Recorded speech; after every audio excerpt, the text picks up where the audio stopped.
Moisés, podemos iniciar ou vamos aguardar mais uns instantes? No, podemos, creo que iniciar ya. Ok, então. Podemos? Então, olá, boa tarde a todos. Eu me chamo Elaine Negri, eu sou enfermeira, doutora em Ciências da Saúde pela Escola de Enfermagem de Ribeirão Preto e professora de enfermagem do Departamento de Enfermagem aqui na Universidade do Oeste Paulista, né, a UNOeste, em Presidente Prudente, São Paulo. Atualmente, estou junto com o pessoal na Comissão de Trabalho de Educação Online da FLASIC, que é liderada aí pelo Moisés, que está aqui junto com a gente. E eu gostaria de aproveitar esse momento para reforçar sobre o Simpósio Latino-Americano de Simulação e Segurança do Paciente, que será realizado em setembro, nos dias 16 e 17, sendo que no dia 16 nós teremos aí as oficinas pré-simpósio e no dia 17 o simpósio. Hoje nós iremos realizar o segundo ciclo de conversação baseado em simulação, com o tema Design de Cenário em Simulação Clínica. E para discutir essa temática tão importante na prática de simulação clínica, eu gostaria de apresentar os especialistas que estarão hoje com a gente, a doutora Alessandra Vaccari, que é enfermeira neonatal, doutora em Ciências Saúde da Criança, instrutora de simulação clínica e professora de departamento de enfermagem materno-infantil da Escola de Enfermagem da Universidade Federal de Rio Grande do Sul e atualmente também compõe a mesa diretora da FLASIC como tesoureira na gestão 2022 a 23. E o doutor Álvaro Prialé, me desculpe se falei seu nome errado. Ele é médico, pediatra, intensivista, instrutor em simulação pelo Center for Medical Simulation de Harvard, diretor de simulação clínica da Universidade Científica do Sul de Lima, do Peru, diretor de 2 centros de treinamento da American Heart Association. Ok, professor? Sim, perfeito. Antes de iniciar a discussão, eu vou explicar como vai ocorrer a dinâmica da conversa. Então, nós faremos uma série de perguntas aos especialistas para que eles possam compartilhar as suas opiniões e experiências conosco. Nós teremos 6 perguntas e essa parte terá aproximadamente 50 minutos. Após a explanação dos especialistas, teremos 15 minutos para esclarecimento de perguntas, né, que o pessoal aí tiver de dúvida. E essas perguntas, elas podem ser feitas no chat e, posteriormente, serão repassadas aos especialistas. As perguntas foram elaboradas pelos membros de comitê de educação online do FLASIC. Antes de iniciar, eu gostaria de definir o cenário simulado. Então, segundo Neves e Alinier, na educação em saúde, o cenário ele pode ser definido como a reprodução de uma situação clínica. E essa situação, ela possibilita o desenvolvimento específico de aprendizagem. No cenário, existe a interação entre os participantes e, geralmente, eles são realizados num ambiente protegido e planejado. Vale ressaltar que os cenários em simulação clínica, eles também podem ser realizados em ambientes assistenciais ao ensino, como, por exemplo, numa sala de emergência, num consultório, e nesta atividade, ela pode ser denominada de uma simulação in situ. É importante diferenciar o cenário simulado do treino de habilidade, treino de procedimento, que às vezes também pode ser chamado de uma aula simulada. No entanto, no treino de habilidades e de procedimentos, os participantes têm a oportunidade de praticar técnicas pré-determinadas, utilizando, por exemplo, um simulador de baixa fidelidade. Hoje, nós abordaremos elementos específicos na elaboração de cenários em simulação clínica, um tema de extrema relevância que requer um adequado planejamento, pois é um recurso que permite otimizar identificação das competências, a organização do conhecimento, o desenvolvimento de habilidades, incluindo raciocínio clínico, solução de problemas e tomada de decisão. Então, eu vou iniciar as perguntas, né? Se o professor Álvaro, vou fazer a primeira pergunta e o professor Álvaro quiser iniciar a sua resposta. Bom, a primeira pergunta para a discussão é quais os elementos que você inclui no seu formato de design de cenário? O senhor utiliza alguma guia, tem alguma recomendação para elaborar o cenário simulado? É algo gratuito, por exemplo, ou algo elaborado por você? Pode iniciar, professor. Elaine, ¿me permites compartir pantalla entonces? Ok.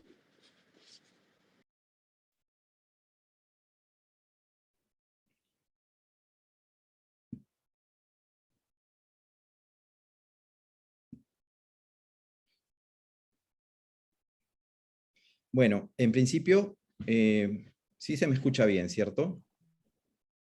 Sí. Sí, bueno, nosotros ocupamos una suerte de, digamos, de listado de elementos que nos permiten estructurar los casos escenario, que así le llamamos, tanto para la presencialidad como para la virtualidad. Son más o menos elementos comunes. Están, honestamente, digamos, insertos en muchos formatos. Por ejemplo, nosotros conversamos mucho y somos muy amigos de Juan Manuel Fraga. Él, por ejemplo, adaptó este formato que es muy práctico desde la revista SimSim. Y bueno, lo organiza de una manera bastante buena, digamos, de tal manera que formatos de esta naturaleza hay varios. Pero en todo caso, lo que nosotros ocupamos son un poco este listado de elementos, empezando por los objetivos o resultados de aprendizaje, que son los que uno pues identifica a partir del análisis de los sílabos, a su vez de las currículas de cada uno de las carreras de la salud. Nosotros no solo atendemos medicina, también atendemos enfermería y obstetricia.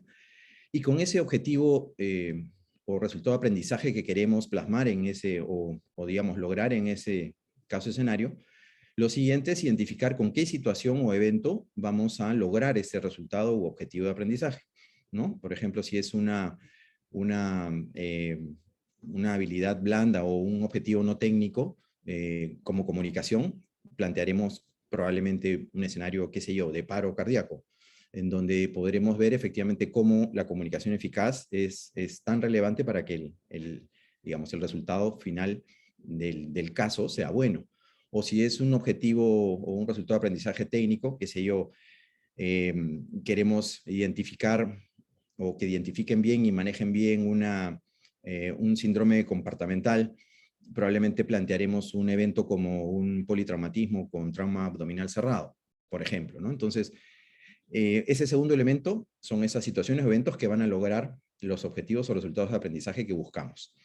Luego tenemos los recursos necesarios, ¿no? Empezando de pronto por los humanos, y ahí vemos si es un escenario de mediana o de menor complejidad o mediana complejidad o de mayor complejidad. Si es de menor o mediana, solemos hacerlo en consultorios. Ahí ocupamos paciente simulado, por supuesto al docente, no necesariamente a un técnico, porque el docente hace las veces de técnico y facilita un poco el examen físico que no se logra del paciente simulado o de una maqueta, y los exámenes auxiliares. Mientras que en un caso de mayor complejidad, que se hace en salas de alta fidelidad, los recursos humanos serán probablemente, además del docente, un técnico, quizás también un paciente simulado que haga de familiar del simulador y eventualmente un confederado, ¿no? Entonces, ahí tenemos, por ejemplo, recursos humanos. Los recursos más técnicos pasarán por los equipos, ¿no? En los de menor complejidad, probablemente alguna maqueta que acompañe al paciente simulado para que ésta sea examinada y ocupe ahí la patología. Y en el de mayor complejidad, seguro un simulador de alta fidelidad, con un software que acompañe de monitor y todo lo necesario como para. En cuanto a ambientes, el de mediana complejidad será seguramente en un consultorio simulado y el de mayor complejidad en una sala de alta.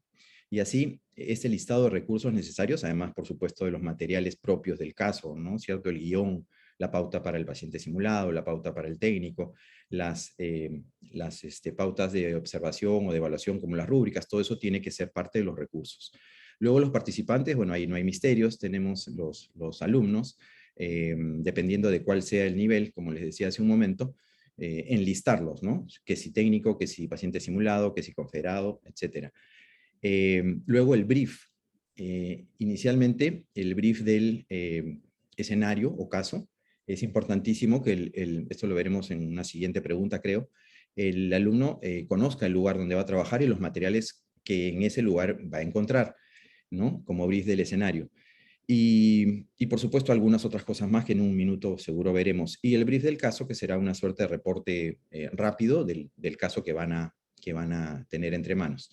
Luego ya la historia en sí, con los antecedentes relevantes, el relato, el examen físico, que dependerá si será facilitado por el propio paciente simulado en los casos de menor complejidad, o por el familiar en los casos de mayor complejidad, cuando éste acompaña a un simulador de cuerpo entero. Y lo que no se puede obtener de ahí, pues facilitado por ya sea el docente, en ambos casos a través de una pantalla, o obtenido pues de una maqueta que acompaña al paciente simulado. Eso va a depender en realidad de cómo estructuremos y qué nivel tenga de caso, ¿no? Pero todo eso tiene que estar preestablecido y escrito por completo y probablemente en exceso, porque esto es una información de la cual el alumno va a echar mano y probablemente eche mano de menos de lo que nosotros presentemos, o tengamos, perdón, programado, pero no nos pueden faltar datos y no podemos de alguna manera responder que no tenemos el dato porque eso de alguna manera rompe el realismo, ¿no? Luego los exámenes auxiliares que van a acompañar a cada caso.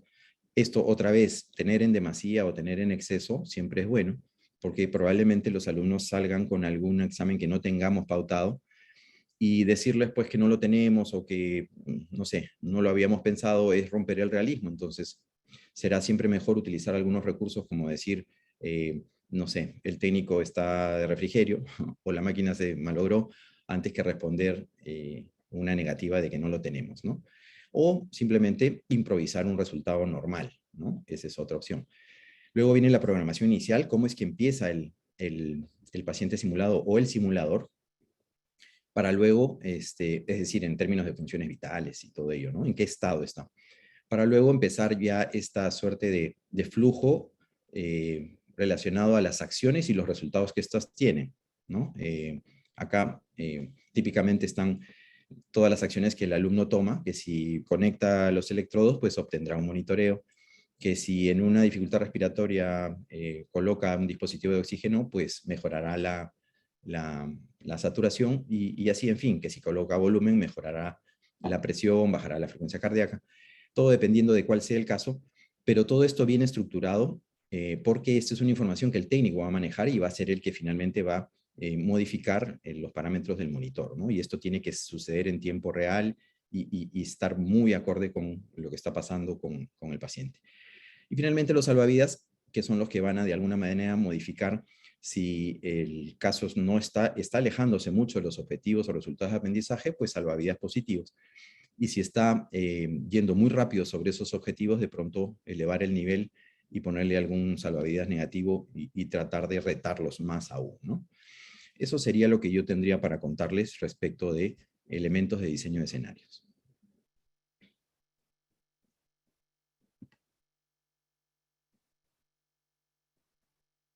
Elaine, estás en mute. Perdão. Excelente explanação. Eu vou passar a palavra para a doutora Alessandra. Então, boa noite, né? Aqui no sul do Brasil, o solzinho já se pôs. Então, boa noite a todos. É muito bom estar aqui com vocês neste momento, falando de algo tão essencial para que a nossa simulação consiga atingir os objetivos, né, do ensino e da aprendizagem dos nossos alunos. Vou compartilhar rapidinho algo aqui. Compartilhou? Não, tem que ir por aqui. Acho que agora sim, né? Agora sim. Tá.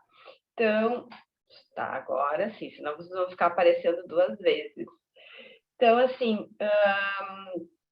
quando a gente, além, claro, a gente também trabalha com todos esses itens, né, que o Dr. Álvaro trouxe, e o que eu deixo realmente de sugestão a todos que estão começando a escrever os seus cenários, a construir os seus cenários, é, antes de mais nada, escolher o seu referencial teórico. Qual o referencial teórico que a sua instituição vai utilizar de base para a simulação, né?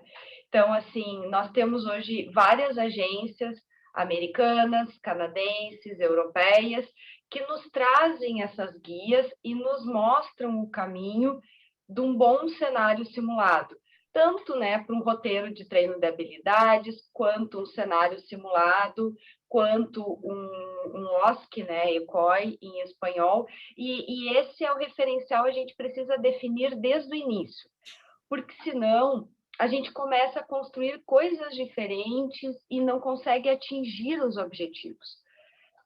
Nós aqui na Universidade do Rio Grande do Sul, nós escolhemos trabalhar, então, com as boas práticas da Associação Internacional de Enfermeiros, né, e Simulação Clínica e Aprendizagem, que é muito conhecida, também é seguido por vários, né, áreas da saúde, e também deixo esse artigo, né, Construindo Cenários de Simulação, Pérolas e Armadilhas. E o que eles trazem? Então, a International Nurse Association Clinical Simulation e Learning traz 11 critérios. Então, são 11 etapas para que a gente consiga construir este cenário simulado. Já Fábio Neves Paim Filho traz 8 passos. Então, é bom definir para que a gente não se perca, né, no momento da construção desses cenários. Antes de mais nada, também é importante definir se a minha instituição vai trabalhar com objetivos de aprendizagem, por exemplo, pela taxonomia de Bloom, ou eu já vou trabalhar com resultados de aprendizagem, que é um pouquinho diferente, para que a gente veja como delimitar e planejar esse cenário. Hoje, o que eu mais vejo é que as instituições estão seguindo os passos, então, de trabalhar com as competências profissionais dentro do conhecimento, habilidade, atitude, e é esse panorama que vai me dar a base, então, para escrever o meu cenário.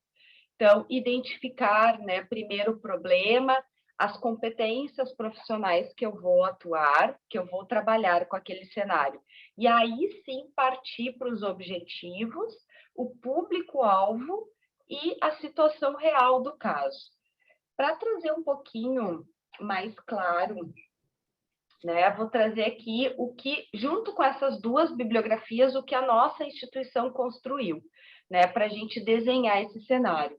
Então, a gente inicia realmente o nome daquele cenário, os objetivos de aprendizagem, que a gente vai falar um pouquinho mais, né, na próxima pergunta, não vou, né, todos os materiais necessários, quais são os participantes.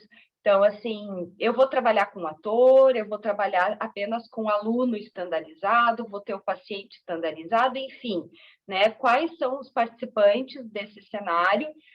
Quantos estudantes? Eu trabalho com graduação, né? Então, quantos estudantes vão participar daquele cenário? Eu vou ter um roleplay, por exemplo, trabalho com graduação de enfermagem.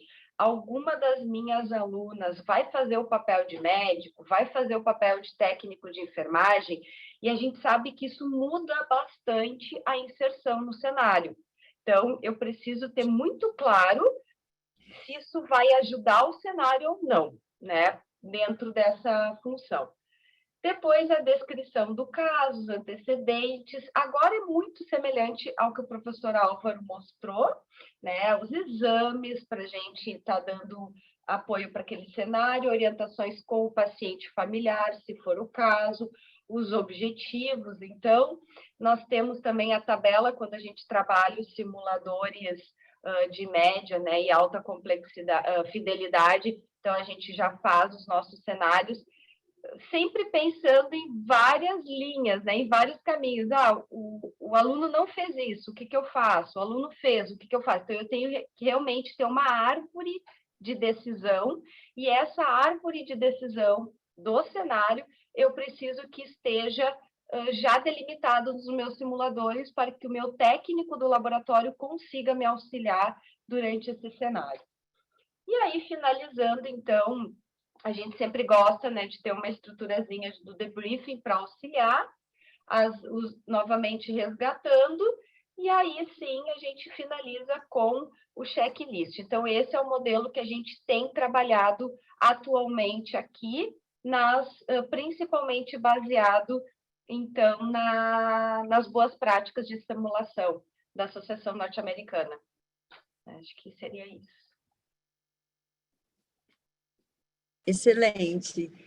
O que foi apresentado tanto pela Alessandra como pelo professor Álvaro nos mostra assim, a importância de um planejamento bem feito para que se consiga atingir os objetivos que a simulação propõe. Muitas vezes isso demanda um tempo muito maior do que a realização em si da simulação, né? A importância desse planejamento é muito. Vamos partir, então, para a segunda questão. Que tipo de resultados de aprendizagem ou competências você inclui em seus projetos de cenário? Quantos resultados de aprendizagem ou competência? Quantos objetivos vocês recomendam na elaboração de um cenário? Isso depende do número de participantes, existe um mínimo ou máximo proposto e por quê? Você gostaria de começar, professora Alessandra? Pode ser, sim. A gente trabalha muito com a taxonomia de Bloom, né, onde traz a pirâmide do aprendizado, desde a parte mais base do conhecimento, até nós chegarmos, né, lá em cima no criar, né, na criação do aluno, e para que ele vá, então, galgando esses degraus da pirâmide, a gente vai aumentando a complexidade desses objetivos de aprendizagem e das competências, né? E uma coisa que eu vejo, assim, bastante forte na literatura é que a gente não pode pensar em construir um cenário com muitos objetivos. Isso, muitas vezes, se torna um distrator dentro do cenário, confunde o estudante, confunde o aluno. Então, para mim escolher um número de objetivos, primeiro eu penso qual é o momento do curso, da carreira que esse graduando está. É um graduando de primeiro ano, segundo ano, né, terceiro ano, ou é já lá no final do curso? Então, quais as competências eu quero desenrolar naquele cenário? E aí sim eu penso nos meus objetivos. Por exemplo, a minha disciplina, ela é no terceiro ano, final do terceiro ano da carreira, né, da formação. Então, é o primeiro momento que os estudantes têm contato com recém-nascido e criança. Então, além da gente desenvolver várias competências que eles já vêm agregando nesses 3 anos de curso, a gente, então, faz o atendimento à criança. Se eu colocar muitos objetivos, eles ficam com medo de atender a criança, né? Mesmo sendo um simulador criança. Então, eu tenho que realmente focar.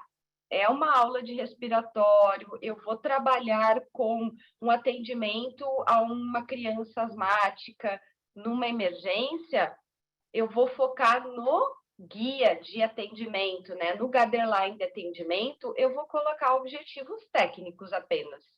Agora, não, eu quero trabalhar com o comportamental, eu quero trabalhar com a parte da interação da família. Então, eu diminuo a complexidade do caso clínico para trabalhar mais com a questão comportamental, por exemplo, de atendimento à família. E eu dou essa dosada. Então, é que é difícil falar em número de objetivos sem ter o caso escrito, né? Mas, assim, eu penso que menos objetivos, às vezes, funciona melhor do que eu colocar muitos objetivos num cenário, né? Que daí confunde e até o próprio debriefing fica muito complexo e muito longo para a gente dar conta daqueles objetivos, né? Então, a gente tem trabalhado na disciplina em torno de 2 a 3 objetivos, 2 principalmente, né? Para realmente não confundir o aluno. Professora Alessandra, e por exemplo, normalmente esse objetivo define o seu número de participantes ou isso é independente? Quanto maior o número de objetivos, mais participante, ou isso depende da complexidade ali proposta no cenário? Eu não atribuo o número de objetivos ao número de participantes, não. Eu penso nos objetivos de acordo com a situação problema, com o caso clínico que está sendo trabalhado na simulação, né? Então, o que eu quero desenvolver nesse caso? Ao final da simulação, o que o aluno tem que sair sabendo? Né? Então, indiferente se eu vou ter um cenário com um simulador e um enfermeiro apenas, ou eu vou ter um simulador e uma equipe multiprofissional, vou ter pai e mãe, isso não atrela o número de objetivos, e sim a complexidade do caso. O que eu quero lá no debriefing que o meu participante, né, seja da cena ou observador, ele vá aprender, concluir e sair de aprendizado daquela simulação. Então, eu trabalho com a complexidade da situação, problema do caso clínico, para mim pensar nos meus objetivos de aprendizagem. Ok, muito obrigada. Gostaria de passar a palavra para o professor Álvaro. Profesor, fique à vontade. Sí, claro. Les comparto una vez más solo alguna imagen de apoyo. Bueno, básicamente intentando organizar la respuesta, el tipo de objetivo son en buena cuenta, que trabajamos son en buena cuenta objetivos técnicos y no técnicos, ¿no? Siendo mucho más los objetivos técnicos que los no técnicos. Y esto probablemente basado un poco en qué momento de la simulación estamos y a quién nos dirigimos como público objetivo. Nosotros, particularmente, trabajamos solamente en el pregrado. Y estamos muy enfocados todavía en insertar la simulación por completo. No tenemos, bueno, cuando hablamos de experiencia hablamos de lo que hemos vivido, y experiencia no necesariamente significa haber vivido mucho, ¿no? El experimentado es el que ha vivido repetidamente probablemente estas situaciones, y bueno, nosotros estamos en ese camino, pero creo que no tan adelante, entonces todavía venimos trabajando mucho objetivos técnicos. A veces los objetivos no técnicos terminan saliendo, no voy a decir por casualidad porque suena feo, pero más o menos. Entonces, no ocupamos tanto tiempo en, ni definidamente, ni lo tenemos inserto en los sílabos de los cursos, escenarios con objetivos no técnicos. Los técnicos, bueno, típicamente están destinados pues al razonamiento clínico y la toma de decisiones, ¿no? En realidad, los casos de escenario por excelencia nos ayudan a eso. Es una de las cosas que, si bien no está mapeado en las mallas curriculares, debería, ¿no? Porque es el fin supremo al final de la carrera de los estudiantes de las facultades de ciencias de la salud en general. Terminar por poder, acopiando todos esos conocimientos, pues resolver, definir qué tiene un paciente y de qué manera se le maneja, ¿no? Entonces, nuestra actividad está muy, muy tirada a los objetivos técnicos. Pero, digamos, tenemos pues esa inquietud de poder generar muchos más escenarios con objetivos no técnicos, que seguramente en el camino vamos a ir incorporándolos conforme avancemos más en la simulación y cojamos un poco más de experiencia. Esto se lo digo con mucha honestidad. Ahora, ¿cuántos objetivos? Yo estoy de acuerdo con Alessandra, mientras menos mejor, tan menos que yo sugeriría solo uno. en el cual nos enfoquemos tanto que lo podamos monitorear y perseguir y analizar muy bien y decodificar durante el debriefing. Ahora, esto va a depender evidentemente del nivel sí, efectivamente del nivel de alumno con el que estemos tratando. Es muy probable que en niveles superiores, ¿no? En el externado, en el internado, no sé si allá le llamarán así también, pero digamos en el sexto, séptimo año, sí se les pueda proponer más de un objetivo, pero yo me doy por bien servido que un solo objetivo esté bien logrado, y yo creo que ahí deberíamos apuntar. Si no, esto se vuelve efectivamente, como dijo Alessandra, muy confuso, y retomar el camino de más de un objetivo que se ha ido diluyendo en el camino, se ha ido, digamos, saliendo de ruta, es muy, muy complejo. Y al final, el análisis termina tampoco siendo muy productivo cuando no logramos siquiera acercarnos a ellos, ¿no?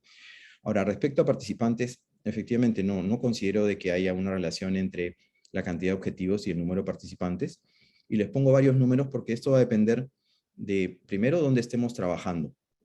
Si nosotros tenemos claramente dos tipos de casos escenarios que ocupamos, como les dije hace un momento, los de menor complejidad en consultorio con paciente simulado y los de mayor complejidad en salas de alta fidelidad. Y los participantes no son más de 8. Y dependiendo del lugar, insisto, si es consultorio o alta, por ejemplo, en el consultorio trabajan 1 o 2 alumnos con el paciente simulado y el resto observa. Tenemos la suerte de tener estos consultorios simulados con una sala de observación contigua, dividida por un vidrio unidireccional, en donde los alumnos que están observando aprenden digamos, por la experiencia del compañero, ¿no? De acuerdo, recuerden el ciclo experiencial de Kolb, uno aprende o experimentando o viendo al compañero cómo acierta o cómo no lo logra. Entonces, es igual de potente este tipo de observación, pero en ese tipo de dinámicas no son más de 2 alumnos los que trabajan con el paciente simulado, luego hacemos circuitos, esos 2 pasan a observar y otros 2 entran a trabajar y así. Entonces, podríamos partir desde tan pocos como 2 hasta, bueno, el grupo total de 8. En alta solemos poner grupos un poquito mayores, entre 2 y 4, no más.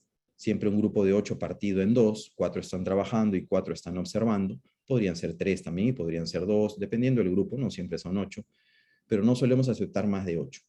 Para que también se genere esta rotación, que un grupo participa y el otro observa, ¿no? Entonces, ahora, podríamos tener, no sé, participantes desde 1, seguramente, pero es mucho recurso, y acá esto va a tener mucho que ver con los tamaños de los grupos que manejemos. Particularmente nosotros estamos ya en promociones muy grandes, y tenemos que ocupar siempre el tope de lo que nuestro ambiente permite, ¿no? Hacer actividades para menos significaría tener muchas más veces estas actividades, y eso se vuelve inmanejable. Entonces, no sé si esto termina de responder, pero no solemos ocupar más de grupos relativamente pequeños. 8 me parece que es un grupo ya numeroso, pero trabajando, o 2 si es una sala, un consultorio simulado, o hasta 4 si es una sala de alta fidelidad. Eso Muito quería. bom. Professor Álvaro, vou continuar com o senhor e nós vamos para a terceira pergunta. A terceira pergunta, ela aborda os elementos que você considera essencial no formato de design no momento do briefing. Ajá. Perfecto. Sí, me salí de compartir otra vez.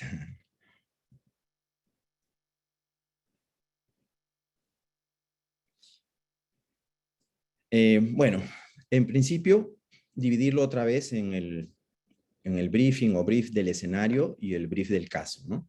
En el brief del escenario, indispensable que los participantes conozcan dónde van a trabajar, ¿no? Conozcan el espacio, conozcan los equipos que en ese espacio están y disponibles para su uso, ¿no? Típicamente, qué sé yo, los coches de paro, el monitor, el desfibrilador, los dispositivos de oxígeno, entrar en ese momento en el cual ellos tocan y prueban cada uno de esos dispositivos. O sea, ocupar el tiempo necesario como para no solamente que entren al lugar físicamente, sino que reconozcan el uso de cada una de las cosas con el tiempo que esto ocupe. En realidad, esto es una buena inversión. Cuando los chicos empiezan ya a trabajar recurrentemente en estos mismos espacios, ya los conocen y estos tiempos luego se acortan. Entonces, vale la pena esa inversión inicial para luego ya no tener que hacerla cada vez o hacerla mucho más corta en las siguientes veces. Entonces, esa familiarización con el lugar y el equipo es indispensable. Como anécdota, les cuento que alguna vez hicimos un ejercicio para que nos quede esto muy claro en un latinoamericano de simulación en Costa Rica, con el profesor Alberto Amaya, en un taller. Súbitamente nos dividimos por equipos y nos hicieron entrar a una sala de alta fidelidad sin ningún briefing. Exprofeso fue evidentemente adrede para que nos vaya mal, ¿no? Y digamos, disfrutar esa experiencia. Entonces entramos y era una desorganización porque no distribuimos roles, no conocíamos el lugar, no sabíamos dónde estaba nada, ¿no? Entonces fue una desgracia. Pero evidentemente el ejercicio ocupaba eso y lo siguiente era hablar un poco de cómo teníamos que organizarnos para luego hacer buenas actividades, ¿no? Y fue tan potente que a mí eso se me quedó, una de las primeras cosas que se me quedó y me quedó clarísimo desde el inicio. Bueno, luego en el brief del escenario tenemos también pues las reglas y la dinámica, ¿no? O sea, de alguna manera explicarle al alumno qué es lo que se espera que haga, cuál es esa secuencia de actividades que vamos a tener a partir de explicarles dónde están, cómo funciona todo, qué prestaciones tiene el simulador. Eso es clave, por ejemplo, explicarles dentro de esto, el equipo hace un momento olvidé decirlo, qué cosas sí van a encontrar del examen físico en el simulador, qué prestaciones el simulador no tiene, ¿no? Y cómo van a obtener esa información. Entonces, ahí explicarles que existe, en nuestro caso, por ejemplo, la famosa voz de Dios, que le va a dar toda esa información que el simulador no brinda, ¿no? Pero eso tienen que conocerlo. Si no lo conocen, o cómo pueden solicitar un análisis. Nosotros tenemos porque así lo hemos ideado, tenemos un intercomunicador, que es una suerte de teléfono que está pegado en la pared, y ellos llaman al laboratorio o llaman a rayos X y solicitan todo, y alguien al otro lado, desde la sala de control, les contesta. Entonces, además de generar un poco de realismo, ya hay una ruta para pedir eso, ¿no? Entonces, todo ese tipo de cosas dentro de las reglas, qué cosas sí se pueden hacer. Por ejemplo, no es propio del escenario punzar al simulador, ¿no? O intubarlo, porque seguramente serán destrezas que no serán parte del objetivo de aprendizaje. Entonces, todo eso hay que anticiparlo, ¿no es cierto? Para que el alumno no se enfrasque en eso y no ocupe todo el tiempo en cosas que están lejos del objetivo de aprendizaje. Generar el famoso clima adecuado para que el alumno se sienta en confianza y actúe como lo haría en la vida real, entendiendo de que esa exposición es buena para él y es buena para los compañeros que están observando, ¿no? Recordándoles de que todo, a pesar de que pueda estarse grabando, se queda ahí, y que en el mejor de los casos o en el peor de los casos, lo que va a pasar es que se va a compartir para poder aprender entre el mismo grupo, pero que no va a trascender de ahí, ¿no? Y sugerirles pues que compren y que firmen este famoso contrato de ficción que propone pues que ellos, así como nosotros como docentes hemos tratado de crear el mejor caso y lo más real posible, pues ellos se comprometan a trabajarlo de la manera como lo harían en la vida real, ¿no? Entonces todo eso, en nuestro caso, ocupa el brief del escenario, ¿no? Y el brief del caso, que ya es una vez pasado este momento del brief del escenario, es esa suerte de resumen o mini historia o micro historia clínica del caso que vamos a tener y desarrollar en el momento, ¿no? Ahí sí no hay mucho misterio, dependerá de qué nivel de actividad tengamos, si es de consultorio, si es de alta fidelidad, si hay algún familiar, por ejemplo, que pueda dar información o no, o si es un simulador, es decir, un paciente que se le encontró en la calle y no hay más información. Todo eso dependerá del objetivo de aprendizaje que hayamos propuesto para ese momento, ¿no? Pero en buena cuenta el brief del caso es eso, un resumen pequeño de qué caso es el que vamos a ver. Eso estoy bien. Excelente. E essas colocações, elas no dia a dia, a gente vê o quanto isso é importante, você seguir esse briefing estruturado que o senhor apresentou, para que a gente consiga fazer com que o estudante atinja o objetivo proposto. Então, o briefing, ele é extremamente importante. Muito bom suas colocações. Eu passo a palavra para a professora Alessandra. Fique à vontade, Alessandra. Então, voltei aqui para o infográfico.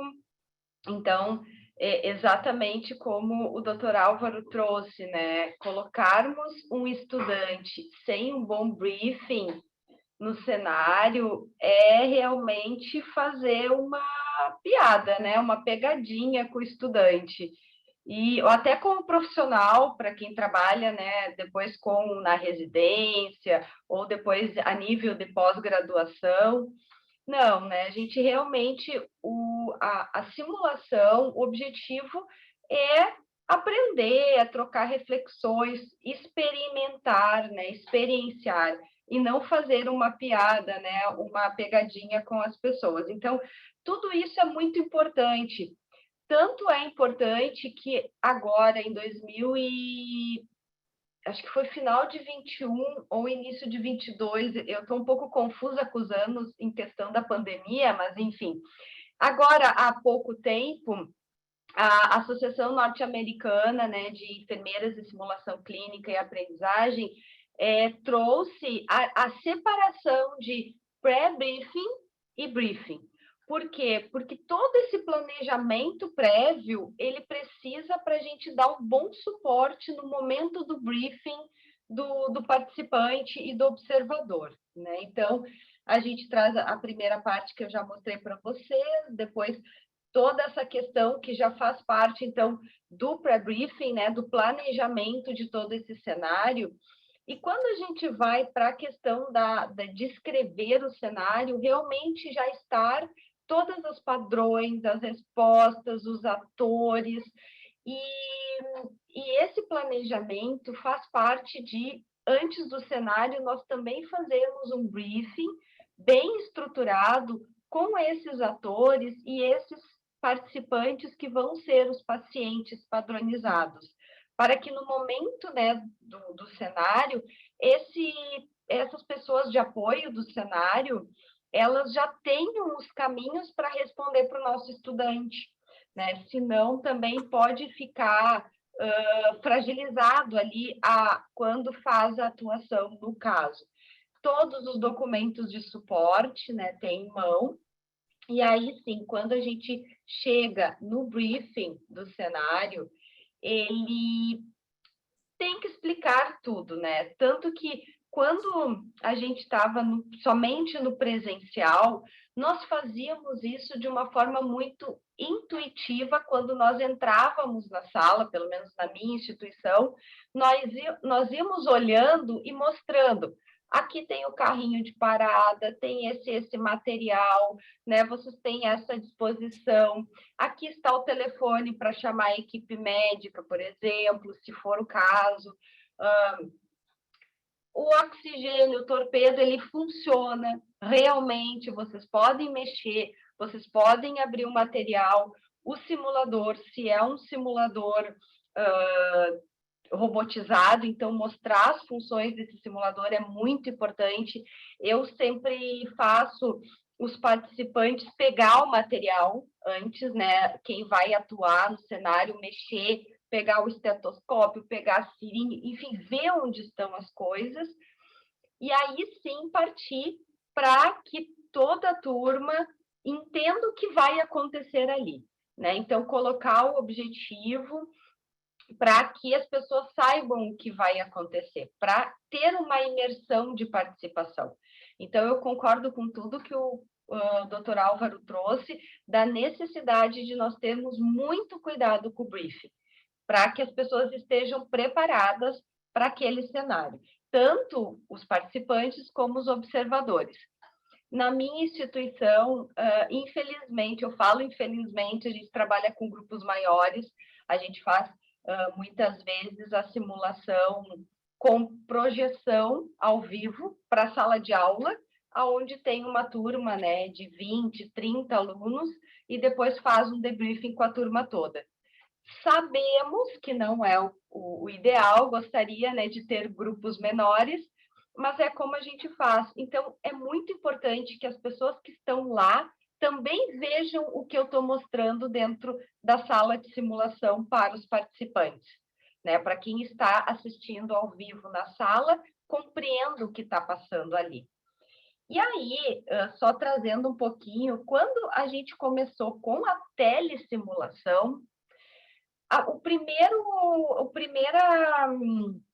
dificuldade foi essa. Tá, mas como vai ser esse briefing na telesimulação?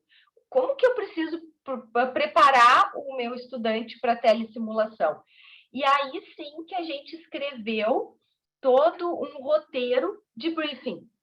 Então, antes desse roteiro, ele era muito automático, né? O professor entrava com a turma e ia mostrando as coisas. Agora, nós temos um roteiro estruturado para briefing. Então, explicar a atividade, a importância, os papéis. No caso da telesimulação, toda a parte, então, de abrir microfone, abrir câmera. Por exemplo, se você precisa fazer uma massagem cardíaca, você tem que, né, falar que precisa fazer, que vai fazer. E a gente viu que deu tão certo esse roteiro, que agora nós estamos levando esse roteiro de briefing para dentro da simulação presencial, para que o docente não esqueça de fazer nenhuma parte dessa preparação para o cenário. Ok. Professora Alessandra, eu vou continuar com você e vou passar para a próxima questão. A próxima, nós vamos abordar sobre as diretrizes de observação, de checklist. Você recomenda o uso dessas diretrizes de checklist? Se você recomenda, quando, como, com quem, né? Com o facilitador, com o estudante?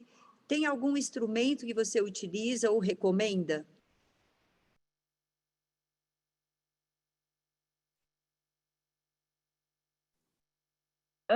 Sim, nós temos utilizado, né, o checklist para os observadores como uma forma de trazer a atenção, como nós estamos trabalhando com turmas maiores, para trazer a atenção realmente para aquele momento do cenário. Então, nós trabalhamos com checklist nós não temos um modelo único, ainda não temos um roteiro padronizado, mas a gente escreve alguns itens de acordo com o cenário que vai acontecer, né? Então, a gente pega, por exemplo, e esse roteiro ele vai apenas para os observadores, né? Os participantes têm acesso a ele somente depois, né? Não durante a cena. E esse checklist, então, de observação, roteiro de observação, eu costumo trabalhar de uma forma mais ampliada.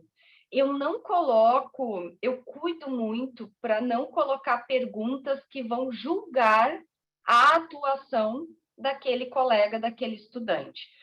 Porque isso a gente tem que ter um cuidado, senão depois lá no debriefing fica assim, olha só, a enfermeira X não fez tal coisa, né? A enfermeira Y fez tal coisa errada. Então, isso é muito complicado no debriefing e expõe muitas vezes o participante, o aluno, e a experiência da simulação se torna negativa. Então, eu trabalho com checklists que a gente coloca, então, a ação apenas, que a gente quer que o observador olhe e preste atenção, e ele tem uma partezinha para escrever as suas impressões.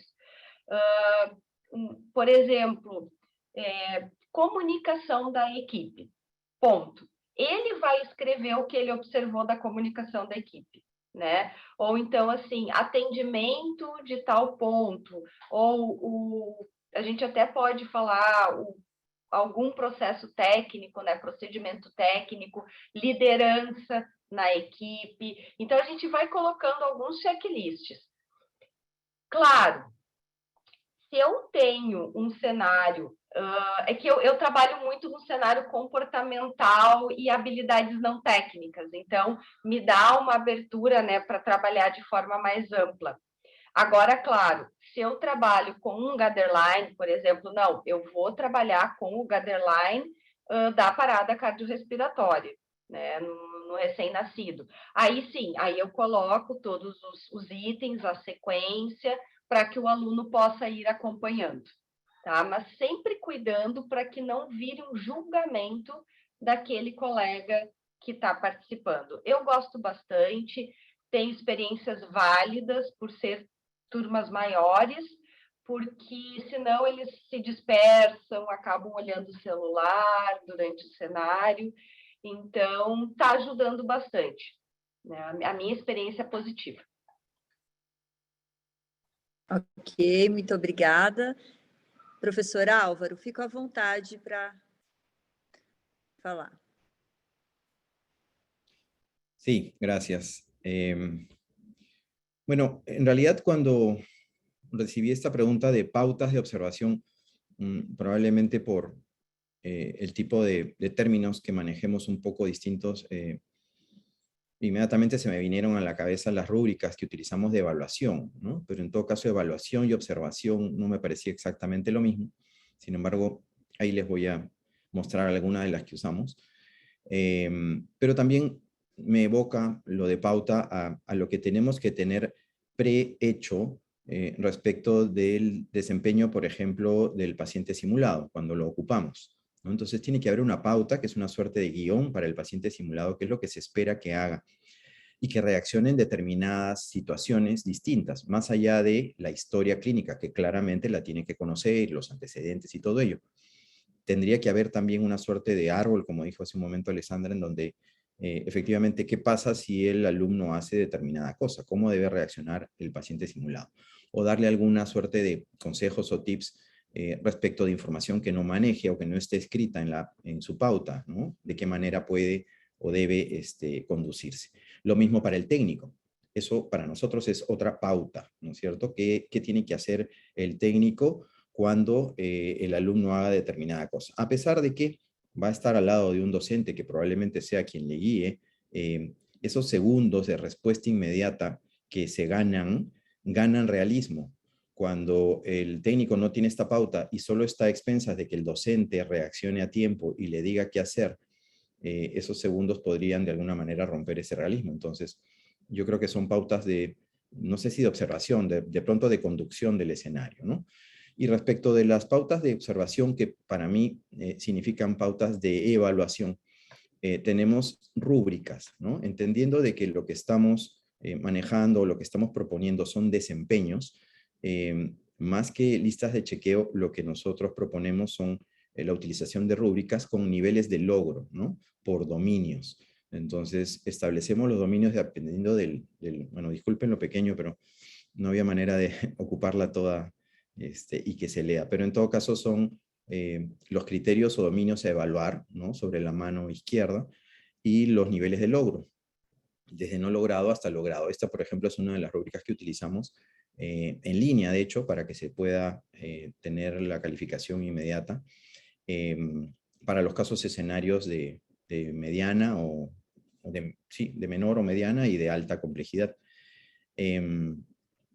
Este tipo de documentos solemos compartirlo, o por lo menos en esa línea estamos, compartiendo inicialmente este instrumento como una hoja de ruta del alumno para los casos, para los primeros encuentros, eventos, y luego en el camino, hacia la mitad más o menos del semestre, dejar de compartir para ver si efectivamente esta compartida de la rúbrica, que para algunos docentes significa algo así como darles la respuesta, de pronto pensando en cómo eran las dinámicas antiguas, en donde uno solo tomaba la lección y en realidad no lo llevaba de la mano al alumno. Bueno, eso es lo que nos evoca, ¿no? El llevarlo de la mano, el darles, si es necesario, la respuesta inicialmente, pero luego ya no tanto, y al final terminar evaluándolos con las mismas rúbricas que utilizaron en el camino, pero que ahora tendrán que hacerlo pues sin esa mano que le dábamos, ¿no?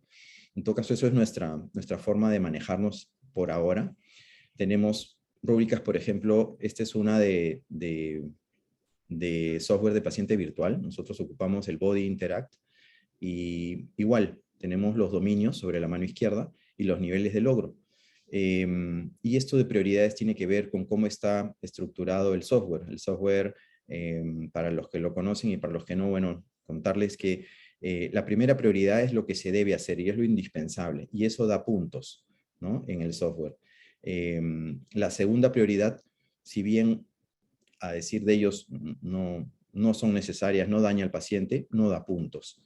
Pero las que no tienen prioridad quitan puntos. Entonces, por eso es que sin prioridad está como no logrado, segunda prioridad por lograr, y primera, que es la que puntúa como logrado, ¿no? Entonces, por ejemplo, este es otro ejemplo de una pauta observación rúbrica para nosotros para software de paciente virtual. Y esta, por ejemplo, es una de comunicación, ¿no? Esto compartido y adaptado por Soledad Armijo, otra gran colaboradora que la conocemos, o la conoce la gran mayoría ahorita en la audiencia, y que tiene que ver con la comunicación, que muchas veces está a cargo de los pacientes, básicamente está a cargo de los pacientes simulados para con el alumno. El paciente simulado con este tipo de pauta o de rúbrica evalúa el desempeño del alumno durante la actividad, ¿no? Es otro tipo de documento que estamos por utilizar. Eso sería básicamente lo que tengo para contarles respecto de la pregunta. Eu fiquei encantada com essa questão da rúbrica.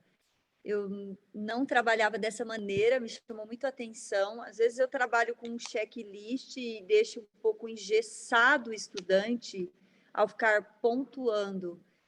A questão da rúbrica, você tem um específico para cada cenário, ou essas rúbricas elas são mais gerais, ou depende do objetivo proposto, né, ou do momento curricular do aluno?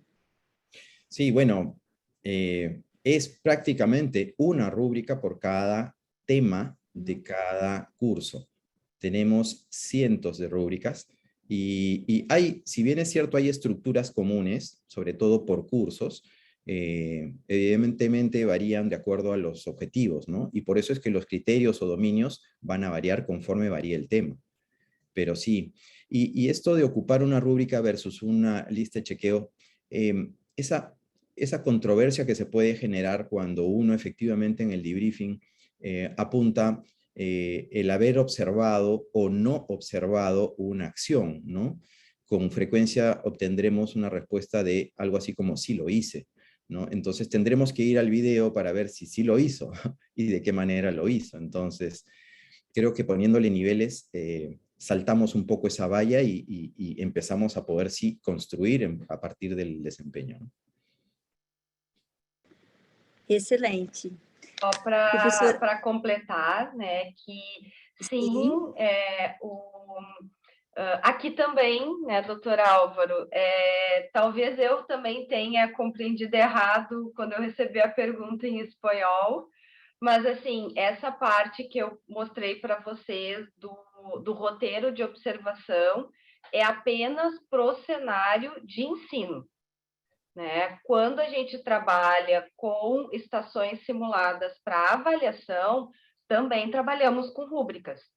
Também trabalhamos com rúbricas da mesma maneira, com critérios avaliativos, e sempre quando a gente vai colocar o estudante para ser avaliado, o ideal é que ele já conheça, né, os itens que ele vai ser avaliado. Então, também a gente faz da mesma maneira, a gente segue os mesmos, o que o doutor trouxe, exatamente assim. Muito interessante. Na universidade na qual eu leciono, nós utilizamos as rúbricas, mas num outro contexto, ainda não inserimos dentro da simulação, e eu também acredito que isso vai uniformizar a rúbrica, também a questão da avaliação entre os docentes, quando vai trabalhar aquela temática, né? Então, continuando, eu gostaria de perguntar aí, né, para o professor Álvaro, para ele continuar, que adaptações que foram necessárias ou se houveram necessidade na questão de fazer a simulação de forma remota? Sí, bueno. Acá básicamente contarles primero que luego de unos primeros años, nosotros no tenemos tantos años haciendo simulación, pero digamos, pre-pandemia, teníamos un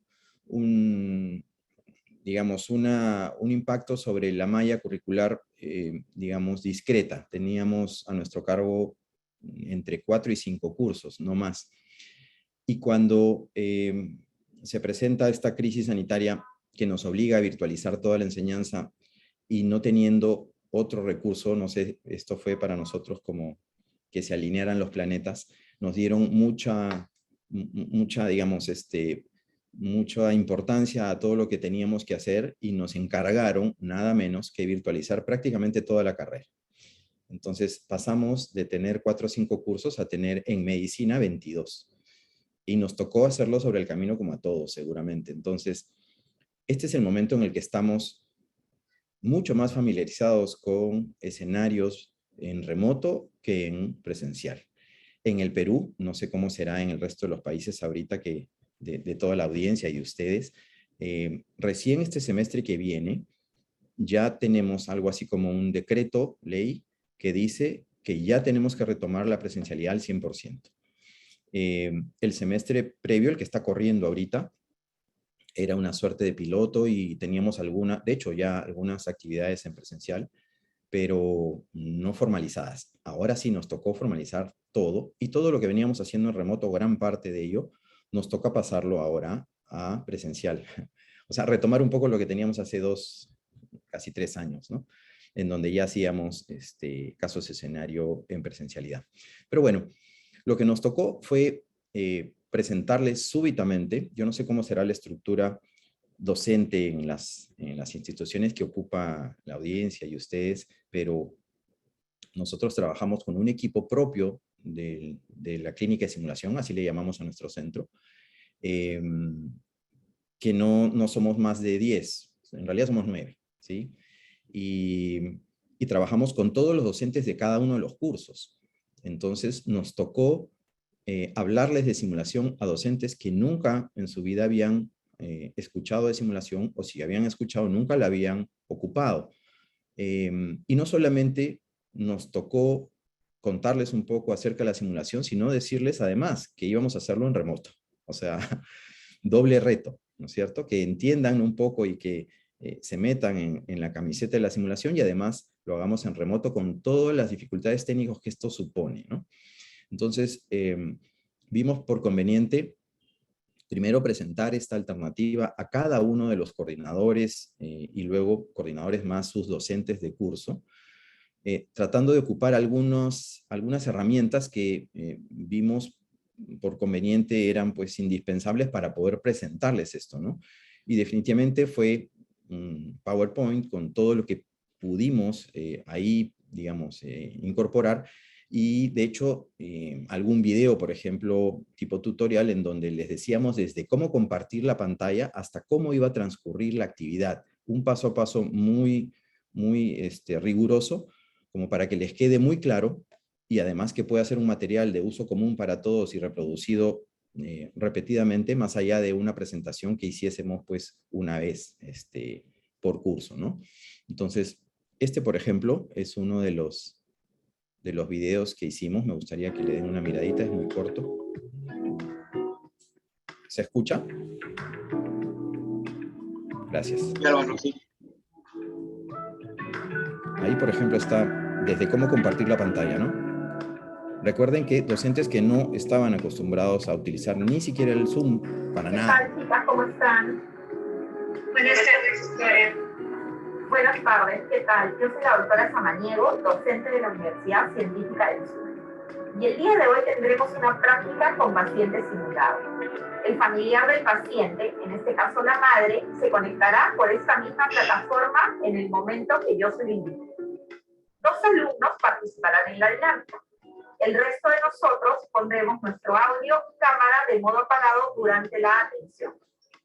Muy bien. Entonces, iniciamos la simulación.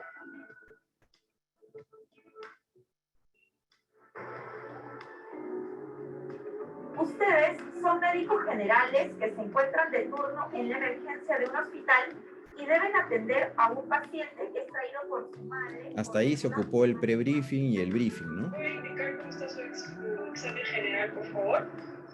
Ya, en un momento, lo voy a examinar.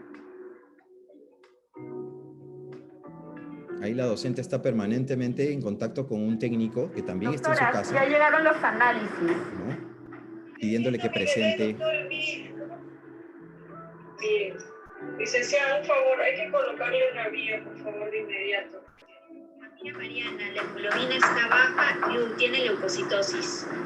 Sí, tiene infección. ¿Hay algo más? Sí, doctora. Doctora, ¿qué necesita saber del examen físico? Sí, aparte de lo que me comentó de lo que estaban frías sus manitos, ¿cómo está su mucosa oral? ¿Me puede indicar? La mucosa oral está muy seca, doctora. ¿Y los ojos?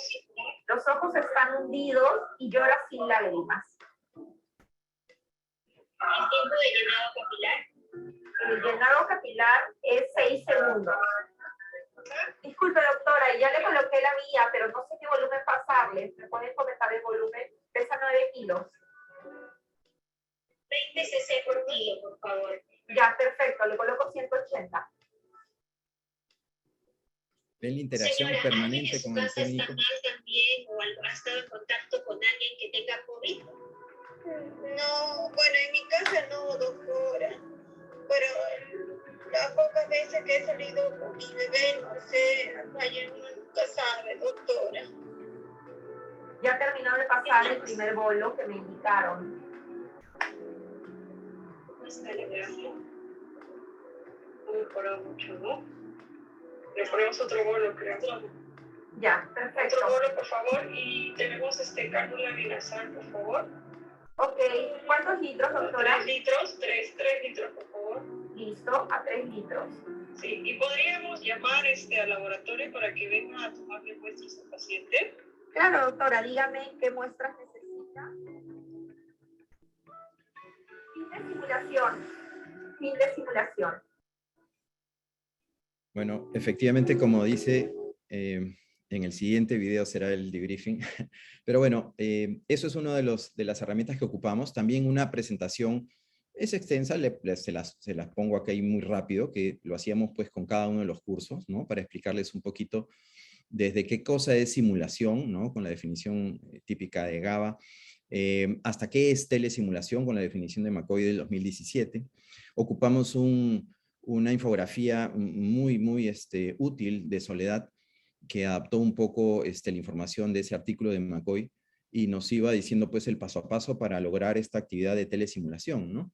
En donde ocupábamos un paciente simulado, un software de monitor, un técnico y bueno, cada uno de estos actores en remoto, ¿no? Entonces este paso a paso lo fuimos desmenuzando y fuimos dando todas esas indicaciones adaptadas a nuestra realidad, ¿no? Entonces cada uno de los guiones es lo que nosotros le imprimimos a esta infografía. Lo que teníamos que tener respecto de la planificación, la plataforma, quiénes eran los, perdón, digamos, los que iban a estar involucrados, qué equipamiento, luego en la revisión algunas recomendaciones como aplicar pues escenarios ya conocidos, ¿no? Que se nos iba a ser mucho más fácil virtualizarlos, entrenarlos hasta que salgan bien. Por eso hace un momento creo que Alessandra o Elaine, no recuerdo quién decía el tiempo que esto suponía, ¿no? Es una cosa de locos, o sea, para correr un escenario de 10 o 15 minutos tenemos que trabajar 2 días, creo, enteros, y siempre tratando pues de que estos objetivos de aprendizaje, ya sean de razonamiento clínico, diagnóstico típicos de estos casos de escenario o de comunicación blandos, se mantengan, ¿no? Programar el escenario, trabajar siempre con un técnico de simulación con el cual domine las herramientas, ver qué tipo de escenario es el que vamos a presentar, si de mediana o baja o de alta, o de mayor complejidad, perdón, ya sea en consultorio o en alta, todo en remoto, y tener preparados todos los materiales, ¿no? Esos exámenes físicos, esos audios, videos, fotos para el examen físico o los exámenes auxiliares, por ejemplo, que el alumno va presentando, y todo en un PPT que se va compartiendo conforme lo va solicitando el alumno, ¿no? Siempre manteniendo el formato, tratando de tener todos los materiales, como por ejemplo las pautas de observación o rúbricas, y ensayando y coordinando para que el caso, una vez que se lance, pues esté bien afiatado, ¿no? El briefing famoso con todos los pasos que ya habíamos conversado, pero sobre todo con esa impronta propia de la virtualidad, en donde tenemos que hablar de cosas como en qué estado van a estar las cámaras del uno y del otro, los micrófonos del uno y del otro, en qué momento entra el paciente simulado, en qué formato entra el paciente simulado, y todos esos códigos que son necesarios para que esto salga bien, ¿no? Y este briefing, pues, muy bien estructurado, pasado siempre previo a cada una de las actividades, ¿no? Acá, por ejemplo, parte de eso, o sea, el briefing de la actividad, del paso a paso de la actividad, darle el briefing del caso, muchas indicaciones para el docente de qué manera tiene que hacer ese briefing cuando es en consultorio, ¿no?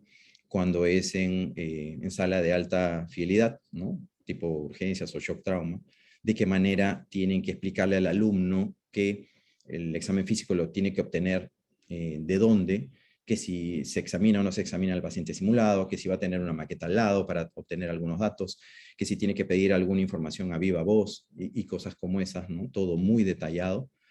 Finalmente el briefing ya del caso en sí, y de qué manera se va a presentar el paciente simulado, que va a tener unas siglas de PS como paciente simulado, que va a aparecer una vez que el docente le dé el pase, a quién va a tener que en consultorio solicitar o explicarle un poco los resultados y las indicaciones, ¿no?, al paciente, y en las salas de alta o de emergencia o shock trauma, que va a tener un confederado para pedirle los exámenes y darle algunas indicaciones terapéuticas, o sea, va a haber un personal.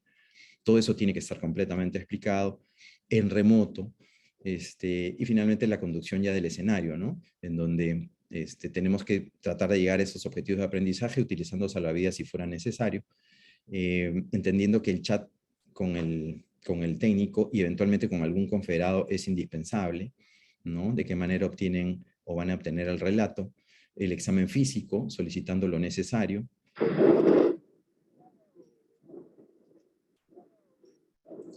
Recursos como, por ejemplo, un audio como ese, ¿no es cierto? Un patrón respiratorio, no sé, lo que toque dependiendo del tema. Los exámenes auxiliares que hay que tenerlos a mano para irlos presentando conforme el alumno los vaya requiriendo. Cómo se va a producir esta dinámica con el supuesto enfermero o enfermera, que no es otro que el mismo docente, que va recibiendo las indicaciones y aplicándolas. Esa comunicación constante con el técnico a través del chat, y no a viva voz, no en medio de la actividad decirle al técnico, por favor, súbele o bájale, ¿no es cierto?, para mantener el realismo.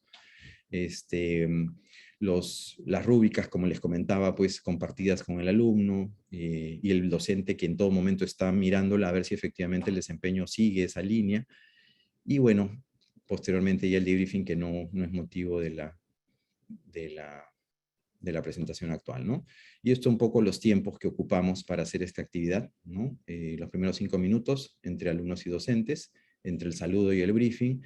Los siguientes 20, en donde ya es el desarrollo del caso en sí, y básicamente participan los alumnos y los pacientes simulados, y en el debriefing, donde es los alumnos y el docente los que participan. Y bueno, un resumen de lo mismo, ¿no? Eso es. Quanto trabalho, quanta demanda isso exigiu da equipe de docentes, eu acredito. E em relação, aproveitando o momento, em relação à satisfação, autoconfiança e aprendizagem do estudante, teve um bom retorno? Sí, bueno, de hecho, de alguna manera hemos obtenido un poco los resultados que habíamos visto en algunos trabajos de investigación, ¿no? Por ejemplo, trabajos en donde comparan la ocupación de paciente simulado y monitor, hablando todo en remoto, y la ocupación, por ejemplo, de un software de paciente virtual que nosotros también tenemos y ocupamos. En trabajos de investigación me parece haberle leído a Soledad que tenía más adhesión y veían como más útil la ocupación o las actividades con paciente simulado y monitor que con software de paciente virtual. Y nosotros a través de algunas entrevistas que hicimos en algún momento para definir algunos temas, encontramos lo mismo. O sea, el alumno está más satisfecho con estas actividades con paciente simulado y monitor, como lo hemos presentado acá, que en realidad, por ejemplo, ocupando un software de paciente virtual, que cualquiera podría decir como buen software novedoso, ¿no es cierto?, ocupando gamificación, que pudiese ser más atractivo para un alumno, pero no, parece que más provecho le sacan a esta interacción con el paciente simulado y monitor. Muito obrigada. Alessandra, fique à vontade para fazer sua explanação. Então, só para mim, só deixa eu colocar aqui. Nós tivemos, logo no início da pandemia, um momento que nós ficamos um ano sem poder chegar no laboratório da universidade, né? Porque o nosso laboratório, ele é dentro da universidade, por não ser um local de atendimento em saúde, né? Não ser um serviço de saúde, nós ficamos um ano longe do laboratório. Então, tivemos um grande desafio em transformar algumas coisas para o remoto, e era também, né, o 100% remoto, né? Todos nós, docentes, os técnicos do laboratório, que são as enfermeiras, né, que fazem toda essa parte, os estudantes, todos nós estávamos remotos, né? Sempre síncronos, uma coisa que, desde o início, nós tivemos bastante como preceito é trabalhar com a simulação 100% ao vivo e síncrono, né? Nós não trabalhamos com os cenários pré-gravados, porque a gente pensa que mesmo na telesimulação, a gente precisa da interação do aluno durante o cenário, né? Então, a gente seguiu esse referencial teórico. Mas nós, de alguma forma, mantivemos todas as etapas, né? Pre-briefing, briefing, cenário, o debriefing. Também a gente trabalha muito com os mesmos números de tempo que o Dr. Álvaro trouxe, né? Normalmente, o debriefing leva de 2 a 3 vezes o tempo do briefing e do cenário. E nós adaptamos, então, o nosso roteiro à telesimulação e ganhou muitos mais detalhes, como eu já mostrei para vocês. Nós detalhamos muito mais a construção desse roteiro para nos dar esse suporte, então, durante a telesimulação. E os testes do cenário, o rodar o cenário, fazer um teste piloto, se tornou mais necessário ainda, né? Para realmente, num ambiente, numa plataforma totalmente virtual, verificar se o monitor está funcionando da maneira correta, o microfone, a imagem. Teve alguns cenários que a gente utilizou sons, alguns a gente utilizou o paciente virtual também. E esse teste piloto, ele se tornou mais essencial ainda do que já era no presencial. E eu trouxe aqui um pouquinho, então, não vou mostrar o vídeo inteiro, né, porque ele está na íntegra, mas só para vocês verem. Então, essa é a colega enfermeira Débora, ela vai iniciar um cenário, e a gente... A última parte do nosso... Desde o início, então, desde o briefing, né, a preparação, eu vou ir pulando aqui, mostrando para vocês como a gente fez, então, os nossos cenários totalmente por telesimulação. Essa aula, em que nós vamos aplicar esses conhecimentos que vocês tiveram durante toda essa manhã. Eu preciso de um enfermeiro, tá? E e os demais todos vão ser observadores. Então, aqui, só para vocês verem, nós estávamos com em torno de 25 pessoas, né, síncronas na plataforma. Nesse momento, ela convida os participantes e ela faz o briefing. E aqui ela começa a explicar, então, como vai acontecer a telesimulação. E aí a gente vai ser tudo vozinhas na cabeça da enfermeira ou do enfermeiro. Isso, Tudo... exatamente. Tá, então eu vou colocar aqui, né, só para vocês, eu adoro essa imagem, né, que às vezes quando fala em telesimulação todo mundo já abre o olhão, fica apavorado, né, ainda mais nesse momento de pandemia, né, é um momento da gente vivenciar essa situação, tá ansioso, ok, tá com vergonha de se expor, ok, tudo isso faz parte. Nós tivemos muita dificuldade com os nossos estudantes de graduação, que eles abrissem a câmera e eles abrissem o microfone, né? Então, a gente fazia uma sensibilização antes, né? Participe, está todo mundo no mesmo barco, todo mundo está aprendendo esse mundo virtual. Então, fazíamos essa sensibilização, apresentação do caso clínico, né, dos objetivos. Deixa eu chegar aqui para...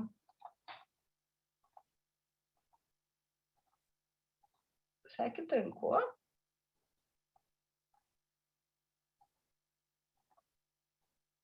Vamos fazer. Então, é primordial para a idade de gestação. Então, agora dá para visualizar, mas o aqui mostrando a prescrição médica, depois a prescrição de enfermagem desse paciente. Era um atendimento de hipoglicemia no recém-nascido. À noite ali tá todos eles marcadinhos. Outra coisa. Alguma coisa, eu vou tentar que vocês visualizem. Eu pedi ainda os sinais, mas no momento em que tu me pediu os sinais, eu coloco. Tá. Comigo, tá? Se Tá. tiver alguma... Vou aqui, estimular bastante ele a mamar, ele não tá querendo muito, eu acho que ele não gosta muito de mamar, eu acho, não sei. Tá. Ele dorme. Tu notou mais alguma coisa diferente nele? Aqui ela está fazendo o papel da mãe, né, com o simulador recém-nascido, e a enfermeira, então, está questionando para saber o que está acontecendo e fazendo a investigação clínica. Não, ele está bem. Eu acho que ele está bem, só dorme bastante, faz 6 horas que ele está dormindo. Feita a monitorização, deixa eu colocar aqui, enfermeira. Aqui a enfermeira, então, já está dizendo, né, coloca a monitoração, faz tal coisa, e ela já vai fazendo, então, no simulador. Yasmin, E agora, então, a gente entra com a parte dos sinais, né, no monitor, que esse bebê, ele realmente ele tem uma hipoglicemia severa, ele acaba tendo queda de saturação, e o estudante, então, ele tem que olhar esses sinais e também ir fazendo a investigação e fazendo o manejo clínico dessa situação. A temperatura dele é 36,8. 36,8. Uhum. Enfim, daí vai desenvolvendo o cenário. Deixa eu... Aqui já... ela está ofertando fórmula, então precisa... Eu espero ele tomar a fórmula. Daí eu acredito que logo depois de tomar a fórmula ele vai ficar um pouco mais ativo. A mãe vai poder estimular ele. E aí, depois do cenário, a gente vai, então, para o debriefing também 100% remoto. Tem uma partezinha aqui que a enfermeira, ela fica tão feliz que ela conseguiu manejar, que ela faz assim, uhul! Consegui! Então, assim, realmente, essa foi uma das nossas primeiras telesimulações.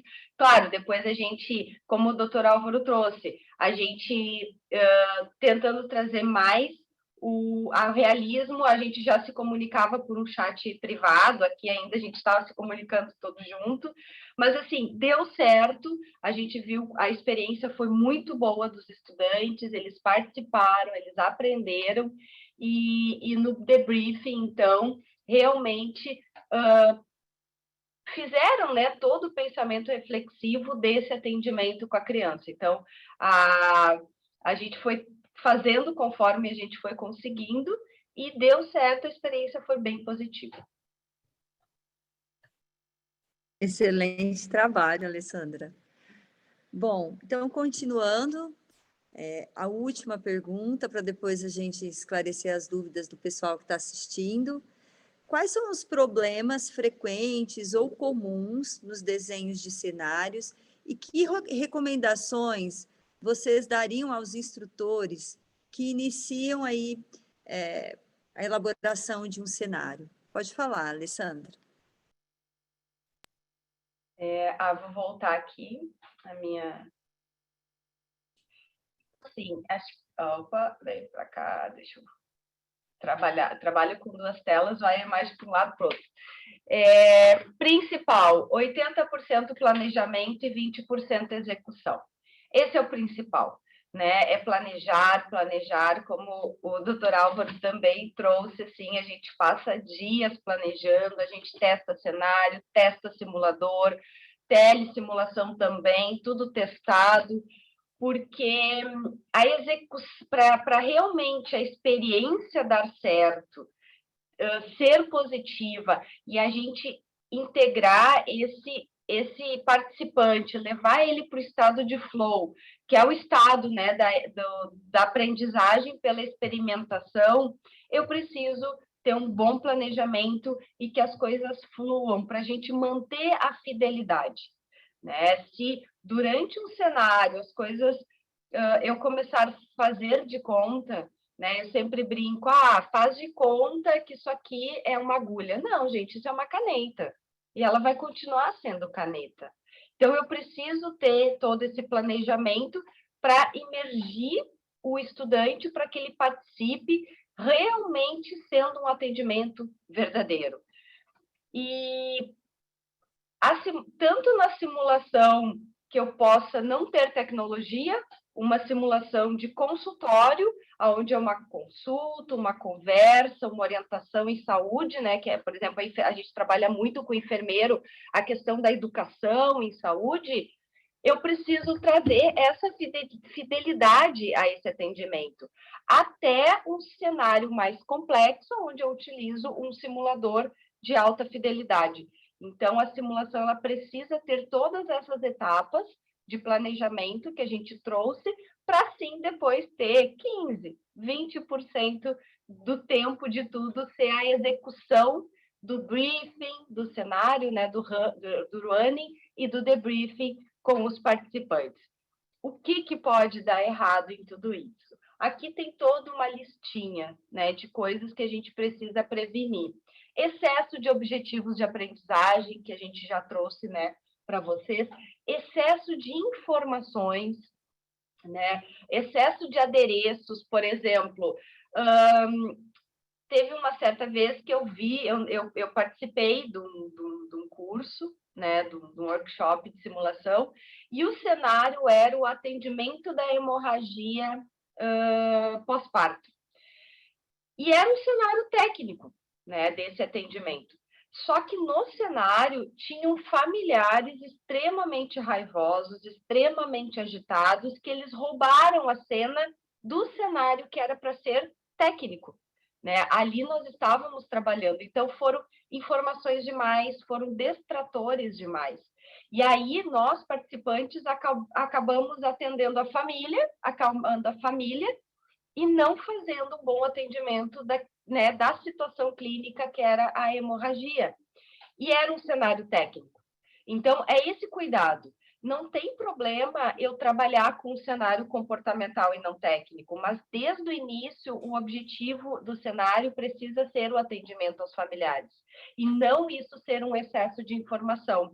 Então, nós temos que ter muita cautela quando a gente define qual é o nosso cenário, o nosso caso, né, real, nosso caso problema, para evitar esse excesso de coisas.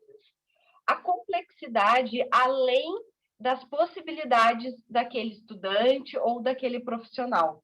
Então, pensar muito bem o nível, né, que está aquele aprendiz. A falta de fidelidade, como eu falei para vocês, isso faz o participante sair do cenário e aí não atua, né, conforme o esperado. É tempo insuficiente. Eu planejo um cenário que vai levar 10 minutos e quero fazer em 2, 3 minutos. vai dar problema, não vai ser uma experiência positiva. Supervalorizar o detalhe, por exemplo, a gente está fazendo um atendimento inicial, né, do paciente, lá o dreno de tórax do paciente está clampeado. Essa informação, ela é relevante para aquele atendimento? Se sim, ok. Mas se é apenas um adereço, ela não precisa estar lá, né? Porque senão confunde o estudante. E muitas situações que não são percebidas pelo estudante, colocar muita pegadinha no cenário, né? Então, também, por exemplo, eu coloco um paciente de 2 meses, só que no carrinho de parada só tem tubo para intubação endotraqueal a partir lá do número, sei lá, 8, 10, 12.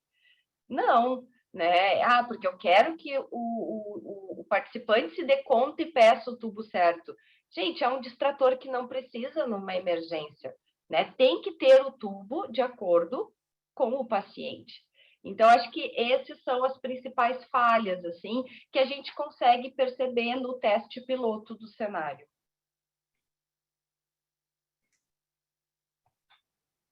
Acho que seria isso. Ok. Muito obrigada. Professor Álvaro, fique à vontade. Sí. Bueno, complementando la muy buena información de Alessandra, yo hablaría un poco de, por ejemplo, en términos de responsables, ¿quiénes son quienes confeccionan el caso escenario? Tendrían que socializar esa confección y ese contenido con todos los que van a utilizarlo, para que no se generen esas diferencias durante la actividad respecto de los contenidos.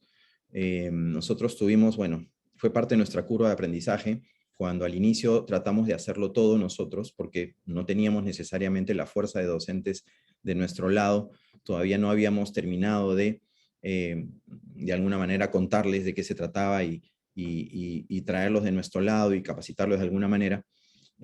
Vimos cómo esto era realmente una dificultad, el hecho de que muchos de los docentes de curso no compartían el contenido del escenario, entonces ahí se generaban algunas diferencias que se transmitían al alumno y eso es muy perjudicial, ¿no? Entonces, estar muy claros con que esto tiene que ser, el escenario tiene que ser un consenso en todos los que lo van a ocupar, ¿no? Desde los facilitadores estamos hablando. Lo de los objetivos, que yo creo que ya se ha tratado en extenso, que básicamente menos es mejor y eventualmente uno bien logrado es más que suficiente. Y tratar en lo posible, pues, ya como recomendación más que como un problema, de ocupar más escenarios con objetivos no técnicos. Yo creo que eso es una parte que no así como el razonamiento clínico se trata muy poco en las mallas curriculares, o no hay algún curso que lo defina, por lo menos no en nuestra universidad, tampoco tienen mucho lugar estos objetivos no técnicos, al menos en los cursos que nosotros ocupamos con simulación, y eso es una tarea pendiente, ¿no? Lo indispensable y lo trascendental que es el briefing, ¿no? Y lo que puede un briefing incompleto o malo ocasionar de cara a los objetivos de aprendizaje, ¿no?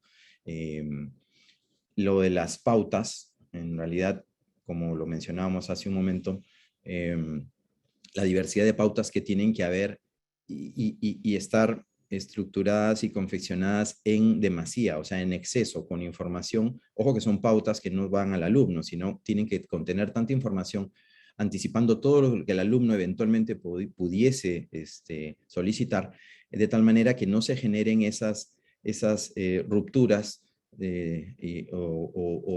esas claro, salidas de realismo cuando no ofrecemos una información a tiempo, ¿no? O no sabemos cómo reaccionar ante determinadas solicitudes. Entonces las pautas tienen que ser muy completas. Y finalmente probar el escenario 1, 2 y todas las veces que sean necesarios, en todos los ambientes, a todos los niveles, que será la única manera de que uno termine por lanzarlo con la seguridad de que esto va a correr. Y aún así, esperando que siempre hayan problemas, como en todo escenario en donde se ocupa algo técnico, ¿no? Es increíble cómo esto siempre termina por pasar de una u otra manera con los equipos más costosos y ya se ríen porque saben de qué estoy hablando. Pero bueno, nada, yo creo que eso era todo lo que tenía para contarles. Muito bom. Excelente, como foi rico essa discussão e eu aprendi muito hoje participando junto aqui com vocês.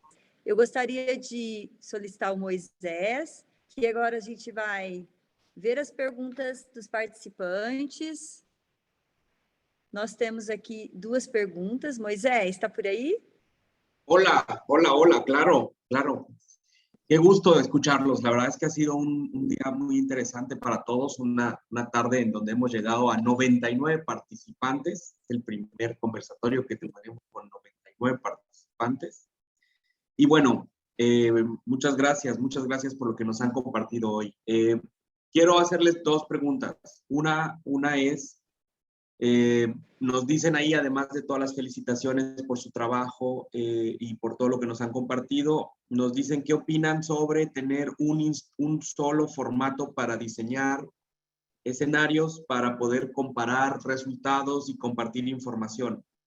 Dice aquí que ven que cada institución tiene como su propio formato, pero ¿qué opinan de tener uno unificado para poder compartir, o cómo hacen para poder compartir información con otras personas? Álvaro, ¿tienes ahí alguna idea? Bueno, un comentario general, ¿no? En realidad eso es un ideal, ¿no? Y me parece que como ideal es un objetivo a alcanzar. Será de pronto, no sé si la única, pero una de las mejores maneras de poder efectivamente universalizar la información y poder elevar el nivel, ¿no? De todos. Yo creo que todos con muy buena intención hacen su camino, pero muchas veces no creemos que nuestros pares son capaces de compartir información y no será sino hasta que nos juntemos y nos sentemos a efectivamente hacer esos formatos comunes en que logremos este progreso todos, ¿no?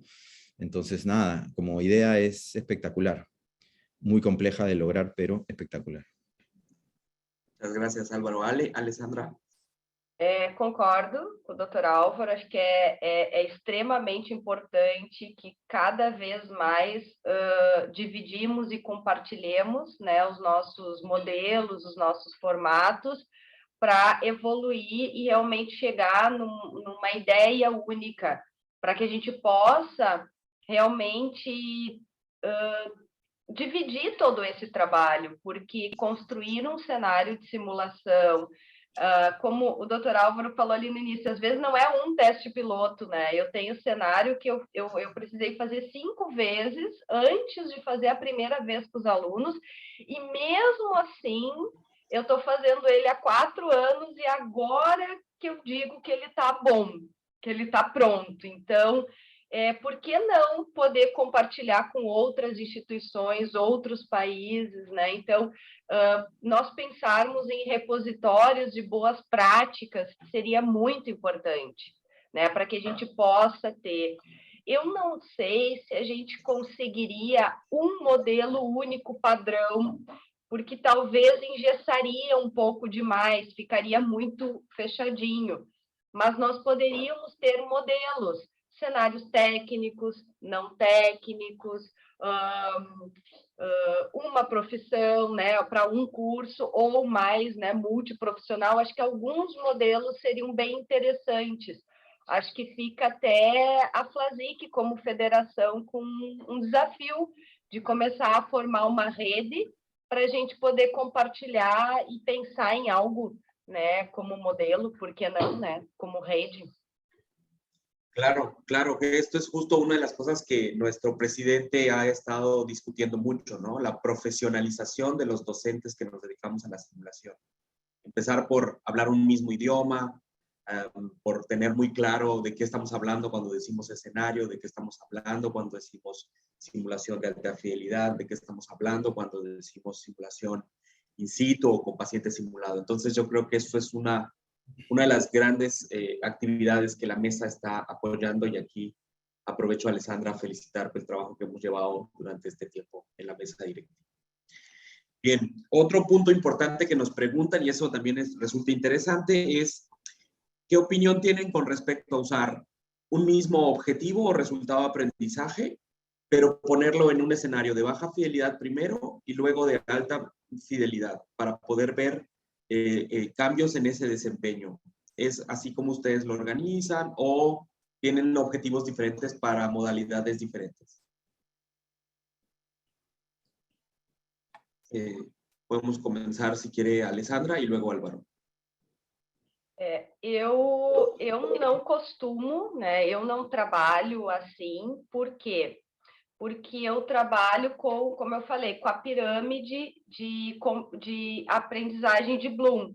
Então, para um cenário menos complexo, né? Um cenário, eu trabalho com os verbos do objetivo da primeira, segunda, terceiro degrau. Conforme o estudante vai caminhando na sua formação dentro da carreira, eu vou aumentando a complexidade do verbo. Eu posso continuar trabalhando com o mesmo assunto, com a mesma assinatura, né? Mas eu vou ampliando e aumentando a complexidade do verbo de aprendizagem, né? Dentro da taxonomia de Bloom. E aí eu coloco o verbo mais complexo num cenário com maior fidelidade, com maiores para um estudante já de quarto ano, quinto ano, né? Então, eu trabalho muito com essa evolução. Então, não costumo utilizar o mesmo verbo, né? O mesmo objetivo. Mas, ao mesmo assunto, sim. Aí pode ser, né? Com complexidades y niveles diferentes. Sí. Yo ahí lo que podría comentar es la impresión que tengo. Efectivamente, nosotros tampoco lo hacemos así exprofeso o adrede, pero de alguna manera entendemos de que ese objetivo inicial de menor nivel termina inmerso luego en un objetivo mayor, en donde ya es parte de el resolver un caso complejo. Me explico, si el objetivo inicial era identificar, ¿no es cierto?, en niveles iniciales, identificar una dolencia o una enfermedad, seguramente que en niveles superiores ya no solamente será identificar, sino además establecer un plan de trabajo o un manejo inmediato. Entonces, no será sino hasta que identifiquen bien el problema que lo logren resolver. Entonces, pareciera ya como, por defecto, venir inmerso ese mismo objetivo en un caso superior, ¿no? Pero sí, creo que eso les podría comentar. No ocupamos así adrede el mismo y lo volvemos a testear, no.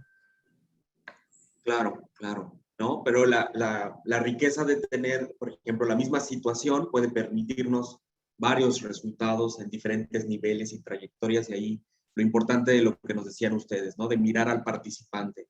¿Cuál es su perfil? ¿Qué debe de lograr? ¿En qué proceso va de su formación? Etcétera. Bien, excelente. Hay muchas felicitaciones por su trabajo, muchos agradecimientos por lo que nos han compartido. Y bueno, para poder cerrar ya con el tiempo, les agradezco enormemente su disposición para con nosotros, para poder sacar esta actividad. Y bueno, les agradezco también pues esta generosidad que han tenido con nosotros para compartirnos sus experiencias. Y bueno, los dejo con el Aine para el cierre de la actividad. Agradeço a participação de todos, muito obrigado, né, pessoal, estendemos um pouco mais do planejado, mas todos permaneceram, a grande maioria. Professor Álvaro, foi um prazer te conhecer, a Alessandra, já a conheço, foi um prazer em revê-la, brilhante explanação, brilhante discussão, de grande valia e de uma riqueza enorme. Eu agradeço a todos. Moisés, tem algum recado para deixar? Importante recordarles el simposio que tenemos de seguridad del paciente en septiembre, y muchos, el 16 vamos a tener cursos precongreso, uno de ellos es evaluación, otro de ellos va a ser diseño de escenarios, y bueno, ahí vamos a tener oportunidad de ampliar un poquitito más y de poder ir compartiendo nuestras experiencias y tratando de hacer redes de colaboración. Acho que finalizamos. Excelente, Uma boa muchas noite a gracias a todos. Muito Buenas obrigada. tardes. Buenas noites. Gracias a todos.